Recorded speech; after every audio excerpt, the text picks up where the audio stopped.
नगर में गंगू नाम का व्यक्ति रहता था। उसके बारे में कहा जाता था कि वह बद्धा ही मनहूस है और जो सुबह सुबह उसकी शक्ल देख ले उसे खाना भी नसीब नहीं होता।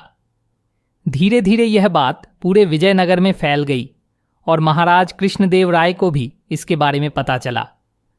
उन्होंने सोचा कि उनके राज्य में इस तरह के मनहूस व्यक्ति का रहना उचित नहीं है, किंतु राजा बहुत न्यायप्रिय थे।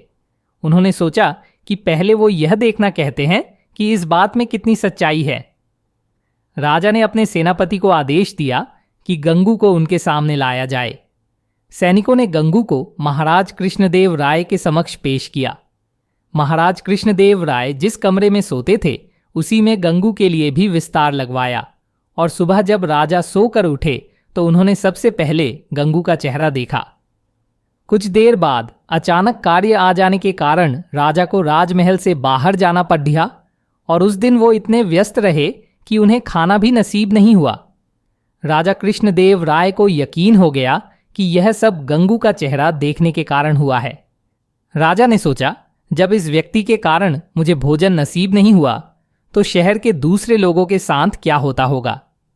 गुस्से में राजा कृष्णदेव राय ने गंगू को फांसी पर टांगने का आदेश दिया। यह बात पूरे राज्य में फैल गई कि कल गंगू को फांसी दी जाएगी। जब यह बात तेनालीराम को पता चली तो वे सारा माजरा समझ गए और तत्काल गंगू के पास पहुंचे। तेनालीराम को देखकर गंगू रोने लगा और तेनालीराम को पूरी बात बतलाई।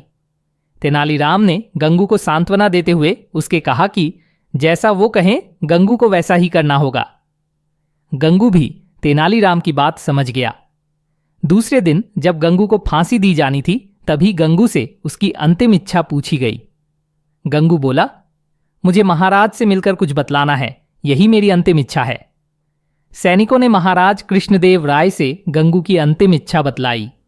महाराज कृष्णदेव राय गंगू की अंतिम इच्छा पूर्ति के लिए उसके पास गए और बोले, बतलाओ गंगू, तुम्हें क्या बतलाना है।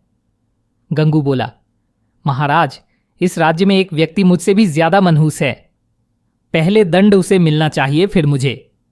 महाराज कृष्णदेव राय ने बड़े आश्चर्य से गंगू से पूछा, गंगू, बतलाऊं वह मनहूस व्यक्ति कौन है।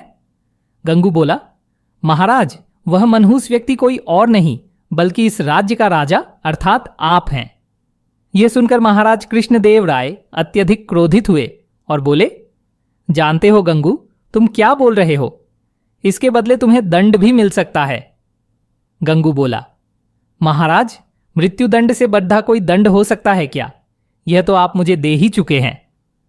कृपया आप मेरी विनती सुन लें, इसके बाद आप जो भी दंड देंगे वह मुझे सहर्ष स्वीकार होगा।